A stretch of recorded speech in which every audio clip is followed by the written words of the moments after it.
Great. Good morning, everyone. Let's get started. Welcome to the launch of Stem Cell Transitions. My name is Ritika Saxena. I've just finished my PhD at MCRI, and I have the lovely pleasure of moderating today's discussion.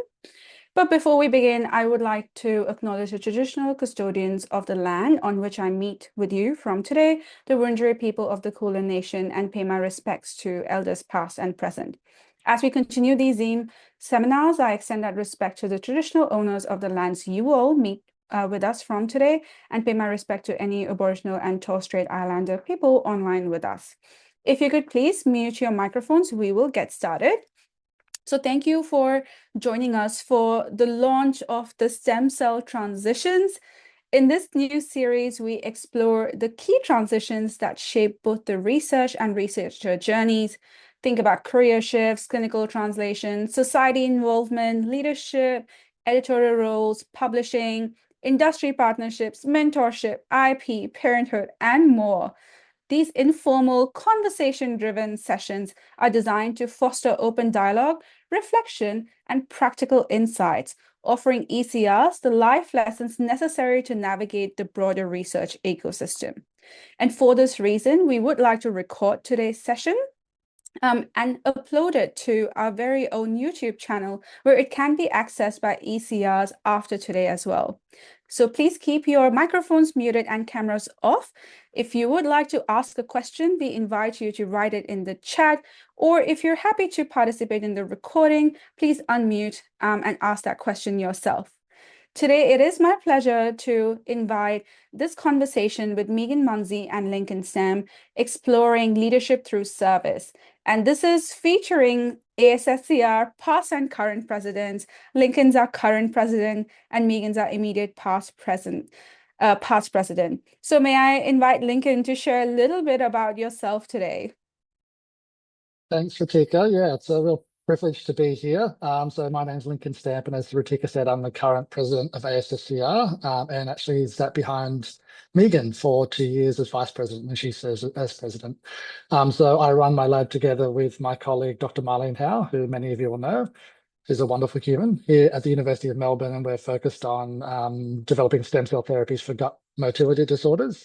But actually has like a long history in Australian stem cell science, and did my PhD with Martin Perra a long time ago at Monash, when we were one of a handful of labs in the world who were working with human embryonic stem cells. And I feel very privileged, not just talking to you today, but have been kind of brought back into the stem cell community in the last 5 to 10 years, and to be able to represent Australian, Australasian stem cell researchers on the international stem cell scene as the current president. So I'll hand over to Megan. Yeah, so thanks, and I'm delighted to be here as well. So thank you to the organisers for inviting us and for starting off this series. I think it's going to be really interesting, and I can't wait to listen to others share their insights. We have few forums to do this, so it's really wonderful. I'm Megan Munsie. I'm a group leader at the Murdoch Children's Research Institute, and I've been there for a couple of years. Before that, I was at the University of Melbourne, and I have an interest around kind of the intersection of stem cell science with a whole lot of other things. So where does stem cell science sit within policy, within communications, within ethics? And I've done a lot of work over the last couple of decades, predominantly with other scholars, looking at some of those issues and kind of joining these worlds, because I come from the stem cell world. I submitted and was awarded my PhD way back in 2001. And I have a real interest in laboratory science, and have always maintained that. But I'm particularly interested in the implications. So as Lincon said, I've been, I was the president of the Australasian Society of Stem Cell Research, and part of that society since its inception in various roles. And I'm current board member and the clerk of the International Society for Stem Cell Research. So I'll stop my introduction there, Rhi, and hand back to you. It's such a pleasure to have such distinguished guests in the room with me today. Thank you both for making the time. I guess I want to start off with a very broad question. Why do you think scientific societies matter in the broader research ecosystem? Lincon, I would like to start with you. You were sharing your experience of, starting in a very small when stem cell research was not as popular as today. And now you feel very privileged to be invited back to the Australasian ecosystem. Can you tell us a little bit more? Yeah, of course. Yeah, I think why societies are important. I think it gives us a sense of community. I realize everyone has that very immediate sense of community within their lab or within their institute, but it's a really nice way to bring people who are physically distant, Australia being such a large continent, together in a way that you otherwise may not have that opportunity. And so I think that's one really important thing. Also gives people the opportunity to engage nationally with their colleagues that, again, they may not have that opportunity as easily as they can with someone who's sitting next to them, where you can have an active conversation. So I think those are two of the really important key things I see as the role and why societies are important, is to give that sense of community to everyone who's working on stem cell and regenerative medicine in Australia and broader Australasia as well. Thank you for that. And Megan, I guess in your experience, also with ISSCR, why do you think societies matter in today's research ecosystem? So it's not just for me the connectivity, although that has been extremely important. It's really great being part of a network. But for me, it's the impact that that network then brings. So I started kind of working with professional societies for many reasons. And I think at a local level, it was really to connect with researchers. There was different funding models back when ASCR started, so that some people received funding from the then Australian stem cell centres, others didn't. And this was an opportunity to bring people together, which I really liked. But then when I was trying to do and to address, when I was trying to address some kind of challenges in the field, I found it really impactful working shoulder to shoulder with other colleagues across these national and international networks. And that's continued to be a trend throughout my career over the last 20 years. There's been enormous sort of both support, but also, I don't use the word power, but to me, gravitas, I think, and working alongside each other. That's a really good summary. And I guess, Megan, that leads me to my next question, which is, what was your first role within the scientific society? And then what motivated you? You've partly answered it, but we'd love a more discrete answer. So I was thinking about this, and I started in the International Society for Stem Cell Research because at that stage ASCR hadn't established. And I met and now a very close colleague, Professor Insoo Yuan, at a forum that was arranged by the then Australian Stem Cell Centre on this really interesting topic of therapeutic cloning. And we had this terrific conversation, and Insoo was the chair of the ethics committee of ISSCR and had just published some guidelines that I was really impressed by. And I just said to him, is there any chance I could join the ethics committee? And whilst I didn't get an invitation to the ethics committee for quite some time after that, I did get an invitation to join the first task force to develop the clinical guidelines that the ISSCR are so proud of, and deservedly so. So that's sort of where I started. But it was that incidental conversation, going along. I was on the panel with Insoo, so somebody else had arranged that. But I did ask him, and I think it's that putting yourself forward, and maybe it won't turn into anything just right away, immediately, but you've got to put yourself forward. And so I think making those connections and then having a bit of an ask, and then, perhaps doing some hard work if you get an opportunity to join something. Great advice for ACRs. Lincon, what was your first role within a society? So mine and Marlene's research kind of sits at the nexus of neuroscience, gastroenterology, and stem cell biology. And I feel like for quite a few years when we were building our research program, I had kind of got myself a bit more involved in the gut side of engaging a bit more in the gut society. So I served as just a general member on the key Australian Neurogastro Society called ANGMA, of which Marlene is now president. But as our kind of research I felt like it was starting to move very heavily back towards the stem cell biology and stem cell therapy angle. And I felt like I really wanted to engage a bit more with the society. I had a lot of connections because I was kind of there at the ground floor with Martin and his lab and all of the amazing people who came out of his lab. But actually, it was Elise Dubay who tapped me on the shoulder and suggested that I might put myself forward for the treasurer role that was being filled at the time by Claire Parish, who I also knew quite well. And I also had a nice chat with Megan, who was already serving on that committee as well, and decided that I thought it was probably the right time. And then, yeah, that's how it all started. Yeah. Thank you. We've got a question from the audience, and I do invite everybody else, if you've got a question, to please just write in the chat, or if you feel comfortable to ask it yourself. What's the best way for an ECR to make the most of their membership in a society? Is it just about cheap tickets to the meeting? Well, I think it depends on what your interests are. And I think that's a benefit of the society. I think there's something and someone to meet in the society for everyone. So, it's kind of on you to make the most of it. I think the only way you get to know what those opportunities are, though, is by attending. So I do think attending at these meetings with a discounted ticket is great. And I think particularly at ASSER, we have those fantastic kind of local hub ECR organised events, really inexpensive to attend, but really beneficial. So that's a terrific place to start. Yeah, definitely. And I think there are many opportunities to engage with the society beyond just getting discounted membership rates. There's, like Megan said, these amazing ECR symposia that we hold every year. But there are also other opportunities to engage. And I think of it like a honours master's or PhD. The more that you kind of engage and put in, the more you're going to take away from it. And you're going to feel really rewarded by the engagement in that society. And it does actually give you lots of opportunities to potentially make new collaborations. If you're looking for jobs going forward into the future, you'll have much more opportunities to speak to people who you may not have thought you would think of as a future employer. You might not have thought about their research, but when you talk to them, you think, God damn, I want to work with that person. Like they excite me. So I think that's a really other positive way that being a member and engaging in the society can be a real benefit for ECRs.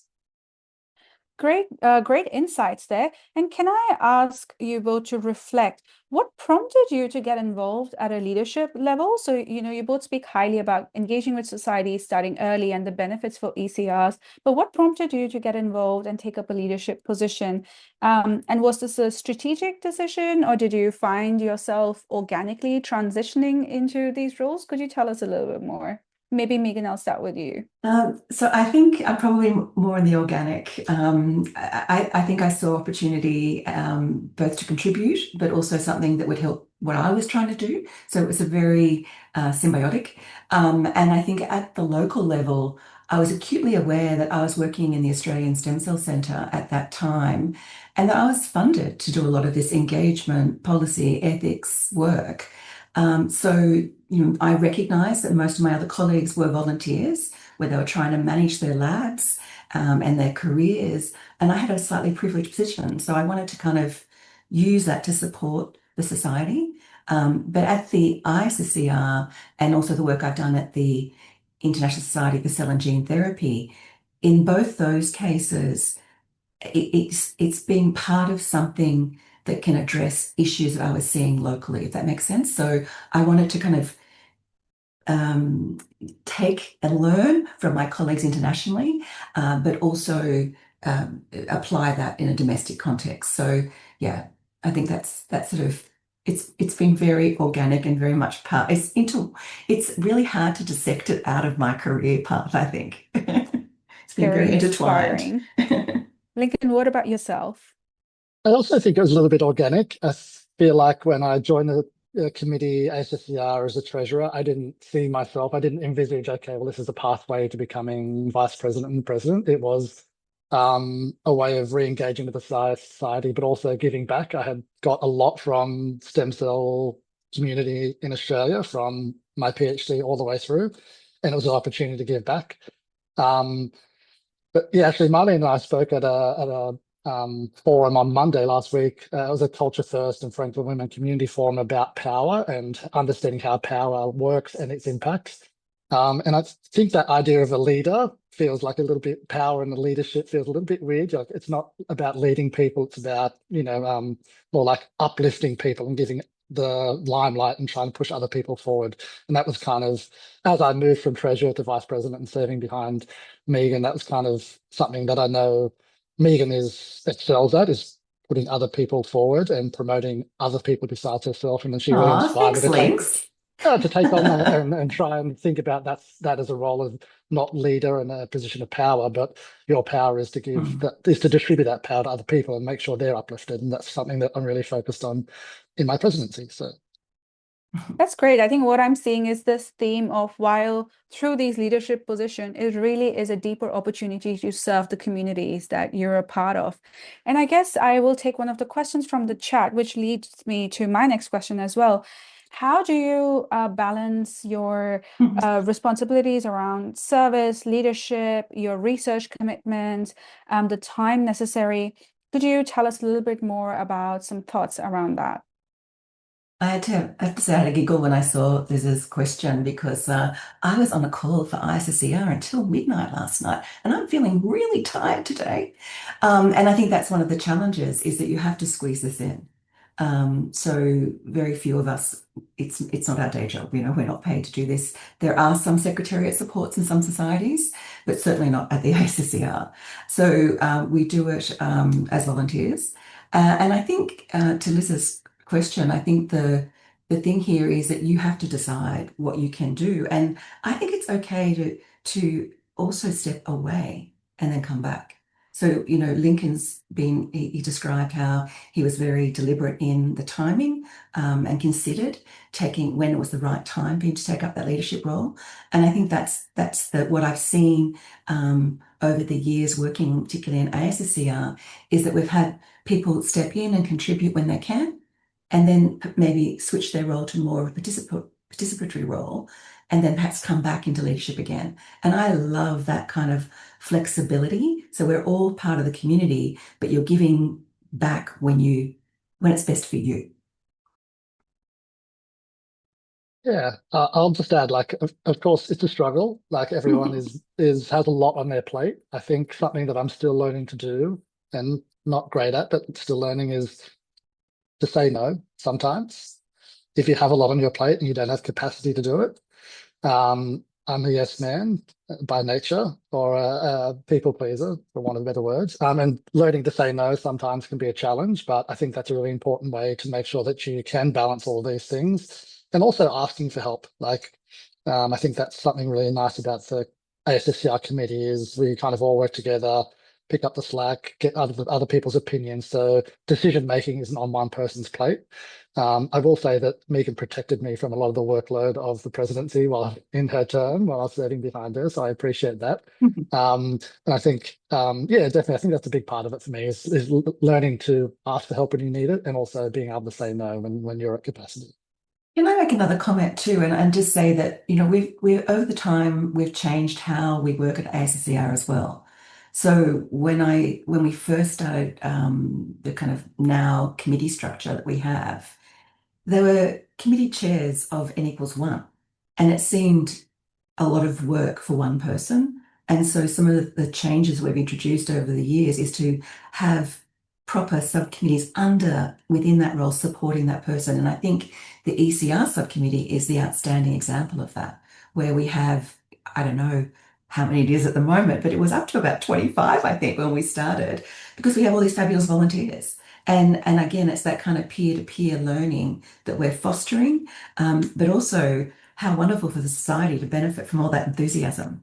So I think that's the other point I want to make, is that perhaps it's not just what time you can put into it, but how we use that time, and can we do things in a smarter way. Great insights. And I guess I want to ask a slightly different perspective on the same question. How do you manage burnout or prevent burnout when you're juggling service, leadership, and your day job, and this is voluntary? Like, the emotional aspect of this. Tell us a little bit more. I feel very lucky that I share my lab and more than 50% of my life with Marlene, who's in the room as we speak. And I'm really lucky that we get to bounce all of our cool ideas off each other, whinge about people together, complain, celebrate, and do all those things together. So I think again, this is about having a network or a community or a family that you can lean on when you need to.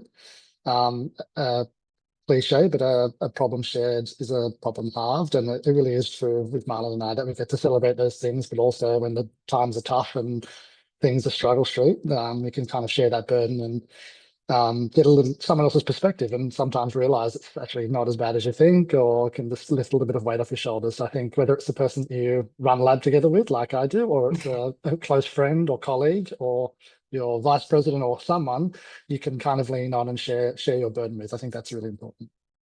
Yeah, I certainly agree with that. And I think the other thing I do is I impose some limits. So I will not join a Friday evening meeting, even though all of my colleagues in Europe and around the world love Friday mornings, because it's just it impacts too much on my life, and I need to switch off. So I try to carve out time when I'm not available. And I think there's no harm in making that clear. Absolutely. And can I now ask a slightly different question, shifting away from how you're, supporting yourself while supporting others? What kind of impact do you think your service is having on the scientific community? This is a bit of those questions in those grants where you have to talk a little bit about yourself. Please tell us a little bit more about your personal reflections on your impact.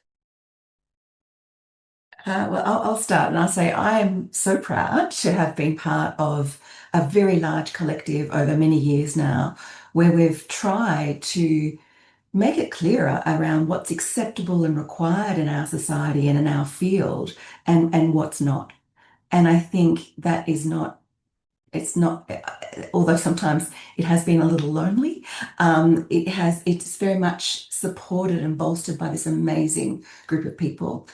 So for me, I'm incredibly proud of what my connections have enabled me to do.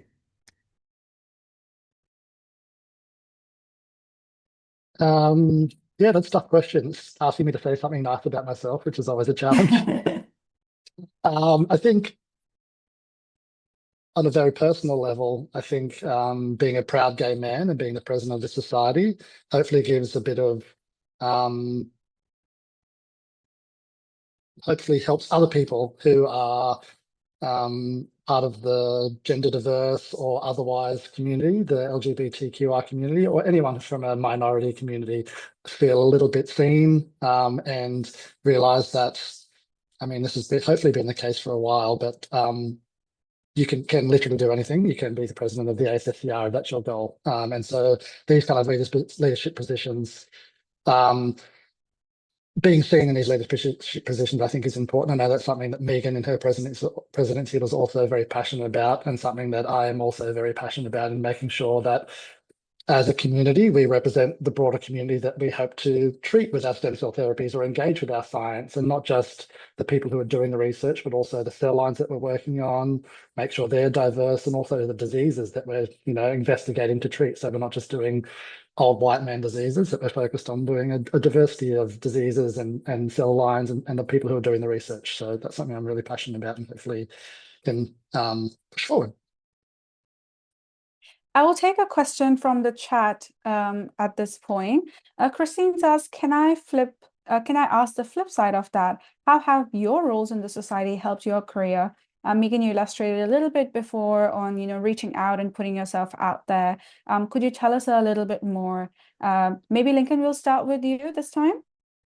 Yeah, no worries. As you alluded to, Ritika, these leadership and impact statements are becoming increasingly important for grant applications, and I think there's no doubt that absolutely has helped me in the very recent future with grant successes, showing that I have a level of leadership within the stem cell community. I think that definitely has helped.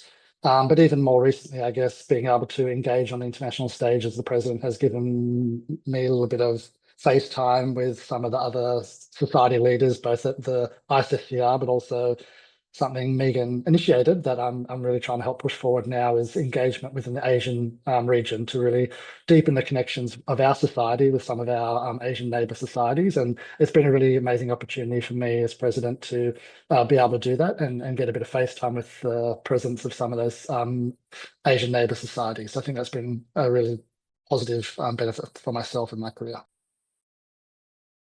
I feel like I kind of answered this a little bit earlier, but it's been integral to my career. I mean, I think I can remember going to that first meeting I alluded to when I was invited to join the task force for ICCR and sitting in this large room in a hotel in Chicago with all these luminaries in the field and almost pinching myself, just thinking, "Oh, look at that person, look at that person."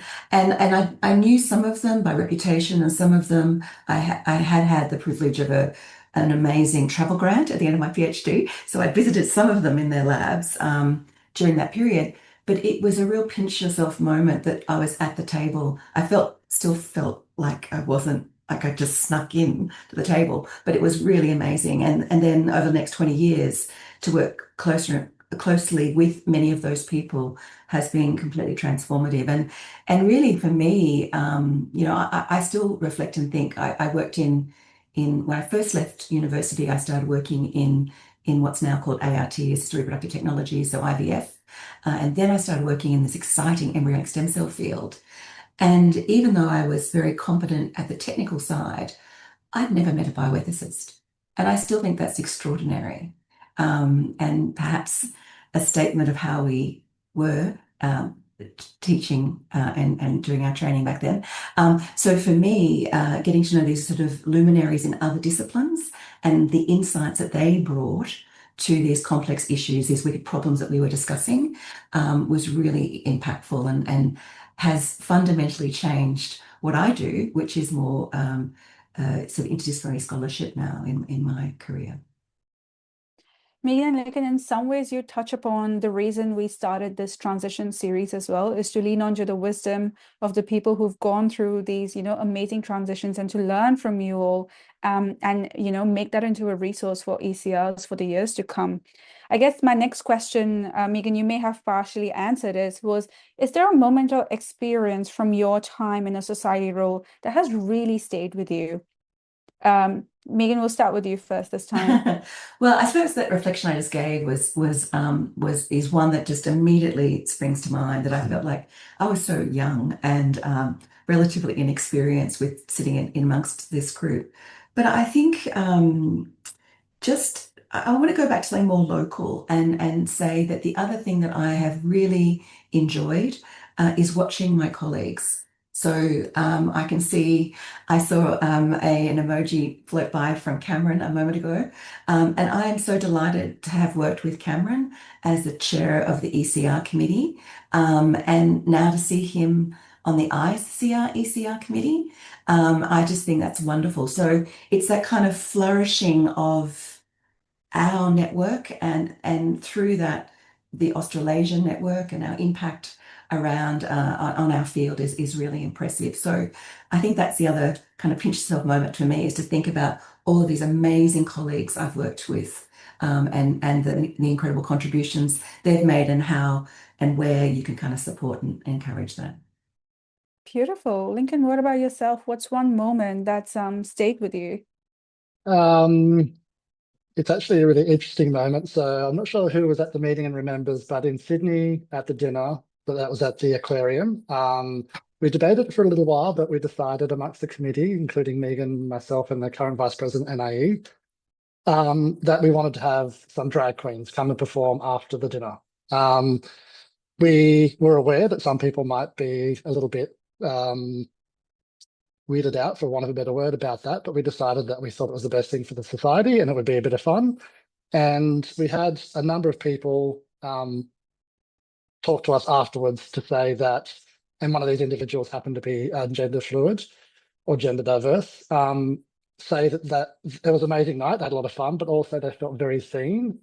And just that small thing that we did, not really consciously, as in we didn't do it to promote LGBTQI ideology or anything like that, but something that we thought would be fun, but also hopefully make people feel seen and happy actually did have an impact on a number of individuals. And whether it's that context or people's science they get to present, I just hope that we can continue to do that, make people feel seen in ASSCR and the Australasian Stem Cell Society. So this is just such a beautiful note to end this conversation on as we're running out of time, marrying the platform that, you know, comes with these leadership positions with your desire to serve and sort of, you know, making sure that you represent. I think that's really incredible. I'm so inspired by all of you, and I think I speak on behalf of a lot of ECRs that I know that you both are truly inspirational leaders. We look up to both of you so much. Thank you once again for taking the time out to share your experiences with us today. And with that, I will start to wrap up the session. Like I said, thank you everybody for joining us for the launch of Stem Cell Transitions. This would not be possible without my colleagues, Jarman Lees and Osvaldo Contreras, and the mentorship of Christine Wells, who does a lot of behind the scenes support for this conversation, for all the Wednesday conversations. If this was something that resonated with you, please send us an email. I will just drop that into our chat one more time. If you would like to speak at one of our scientific presentations, if there's a topic that resonates with you that you would like to discuss in one of the transitions, we will happily get in touch with you. We look forward to seeing some of you at ASSCR 2025 in Gold Coast from 10 to 12 November next month. It's going to be a great weather, fun time. And please join us next week at the same time for our DevBio conversation. I also want to thank the ADAPT Lab at the Department of Anatomy and Physiology in the Faculty of Medicine, Dentistry, and Health Sciences at University of Melbourne for their support. They're being our tech helpers in the background, helping us produce these recordings into a on-demand format, and we will be in touch via email once the episode is live. So with that, thank you again. And speakers, please stay around for a debrief. And everybody else, we'll see you next week. It was beautiful for you guys to be here. Thanks again. Thanks, Ree.